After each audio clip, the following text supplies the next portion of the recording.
Hi everyone, आज मैं आपको आध्यात्मिक रूप से शरीर के बारे में बताना चाहती हूँ कि आध्यात्मिक रूप से जिस प्रकार हमारे 7 चक्र हैं उसी प्रकार 7 शरीर बताए गए हैं, जिनके नाम क्रमशः है। सबसे पहला आता है भौतिक शरीर, जिसे फिजिकल बॉडी कहा जाता है।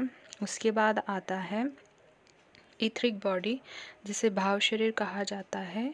उसके बाद आता है सूक्ष्म शरीर, जिसे एस्ट्रल बॉडी कहा जाता है। उसके बाद मानस शरीर आता है, जिसे मेंटल बॉडी कहा जाता है। और फिर आत्म शरीर, जिसे स्पिरिचुअल बॉडी कहा जाता है। उसके बाद ब्रह्म शरीर, जिसे कॉस्मिक बॉडी कहा जाता है। और उसके बाद आता है निर्वाण शरीर, जिसे बॉडीलेस बॉडी कहा जाता है। सबसे पहले भौतिक शरीर क्या होता है, तो जब मूलाधार चक्र से चक्र को भेदन की प्रक्रिया शुरू होती है तो प्रकृति के द्वारा उपलब्ध काम केंद्र इसी को माना जाता है। और दक्ष प्रजापति का जो निवास स्थान है वो भी इसी ही कहा गया है। और मन इसी की आसक्ति में फंसा रहता है। यह वह शरीर है जिसे हम देख सकते हैं, छू सकते हैं, और यही पाप पुण्य में फंसा रहता है और अधोगति की तरफ धंसता चला जाता है। किसी भी साधक को ब्रह्मचर्य ना तो काम का दमन करके प्राप्त होता है, ना ही उसमें फंसकर, बल्कि वो ध्यान के माध्यम से इसका रूपांतरण कर सकता है। और ध्यान से हमें उधर्व गति की ओर इसे ले जाना होता है। तो हमें जब अनंत तक की यात्रा पर यह ले जाता है तो जो साधक है उसे ना काम का दमन करना पड़ता है और ना इसमें वो फंसता है, उसका वो रूपांतरण कर लेता है। इसके लिए हठ योग किया जाता है। उसके बाद आता है हमारा भाव शरीर, जो कि हमारा दूसरा शरीर माना जाता है। जब साधक की कुंडली स्वाधिष्ठान चक्र में पहुंचती है तो वह भाव शरीर में आता है। यहाँ व्यक्ति के अंदर जो है बहुत ज़्यादा भय, क्रोध और घृणा की एनर्जी होती है, जिसे व्यक्ति क्या करता है, दमित करता है और दमित करके निर्भय और क्रोध ना करने का नाटक करता है, जो कि बहुत ही ज़्यादा खतरनाक है। यहाँ भी व्यक्ति को इसे दमित ना करके इस एनर्जी को रूपांतरित करना होगा। रूपांतरित आप इसे प्रेम, करुणा और मैत्री में कर सकते हैं। और इसमें आप पूरे अंतरिक्ष की यात्रा कर सकते हैं जब आप इस शरीर में पहुंच जाते हैं। और मरने के 13 दिन बाद यह शरीर मरता है और इसे जप योग के द्वारा हम जागृत कर सकते हैं। उसके बाद आता है सूक्ष्म शरीर, जिसे एस्ट्रल बॉडी कहा जाता है। ये मणिपुर चक्र पर जब साधक की एनर्जी आती है तो वह सूक्ष्म शरीर में आ जाता है। और यहाँ आकर वो अगर किसी पे संदेह करता है, हमेशा दूसरों पे डाउट करता है, तो वो इस एनर्जी में फंस जाता है। इस एनर्जी को भी वो रूपांतरित कर सकता है विश्वास के द्वारा।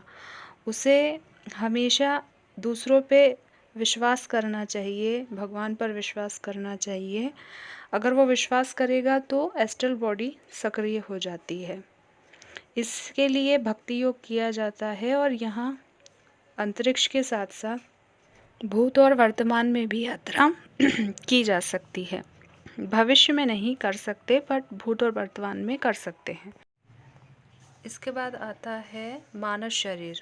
तो साधक जब चौथे चक्र अनाहत चक्र में पहुंचता है तो वह मानस शरीर में आ जाता है। यहाँ भी 2 चीज़ें होती हैं, एक तो होती कल्पना और दूसरा होती है उसके स्वप्न। तो जो कल्पनाएं हैं और जो स्वप्न हैं, या तो उनका दमन कर सकता है वो, या फिर उनको पूरा कर सकता है। पूरा करने के लिए उसे हाई वाइब्रेशन में जाना होता है, तभी वो इन सब चीज़ों को पूरा कर सकता है।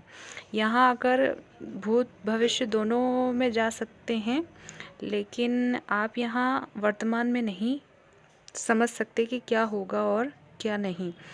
इसे जो है जागृत करने के लिए राजयोग का सहारा लिया जाता है। उसके बाद आता है आत्म शरीर। यह 5वां शरीर है। और जब आप की एनर्जी जो है विशुद्ध चक्र में जाती है तो यहाँ आपको आत्म शरीर का अनुभव होने लगता है।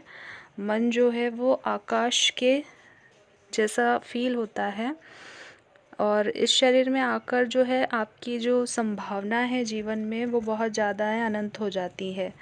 यह दिखाई तो नहीं देता लेकिन महसूस किया जाता है और इसे मुक्ति का द्वार भी कहते हैं। परिवार, समाज और स्वयं वह खुद व्यक्ति उसका मालिक यहाँ नहीं होता, बल्कि उसकी चेतना यहाँ उसका मालिक होती है।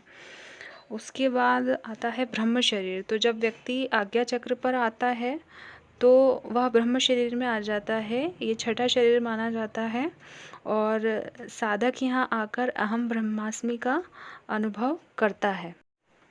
यह वो शरीर है जहाँ वह स्व को खो देता है। यहाँ आकर साधक जो भी देखता है वह दिव्य होता है। इस शरीर में अनहोनी को भी वो देखने लगता है, जिसे कहा जाता है तीसरे नेत्र का खुलना। फिर आता है आपका सातवां शरीर, जिसे निर्वाण शरीर कहा जाता है, जो सहस्त्रा चक्र में आकर प्राप्त होता है। इस शरीर में व्यक्ति को प्रकृति का कोई रहस्य प्राप्त होता है। जीवन का उद्देश्य वो समझ जाता है और यहाँ आकर वो परम शून्य हो जाता है। यहाँ आकर व्यक्ति बच्चे की तरह प्रसन्नचित हो जाता है। उसे इस 3D सेल्फ में उसके पास क्या है क्या नहीं, उससे ना तो कोई दुख होता है ना कोई तकलीफ़ होती है। वो अपने आप में मस्त रहता है। जिन लोगों को इन 7 शरीर के बारे में जानकारी होती है वे आगे बढ़ने का प्रयास करते रहते हैं और जिन्हें पता नहीं होता है वो जन्म लेते हैं और अपना पूरा जीवन भौतिक शरीर में ही गुजार देते हैं और अंत में मृत्यु को प्राप्त होते हैं। तो आई होप आप ये वीडियो हेल्पफुल समझेंगे और अपने बाकी शरीर तक पहुंच पाएंगे और इन सब चीज़ों का अनुभव कर पाएंगे। Thank you everyone for listening me.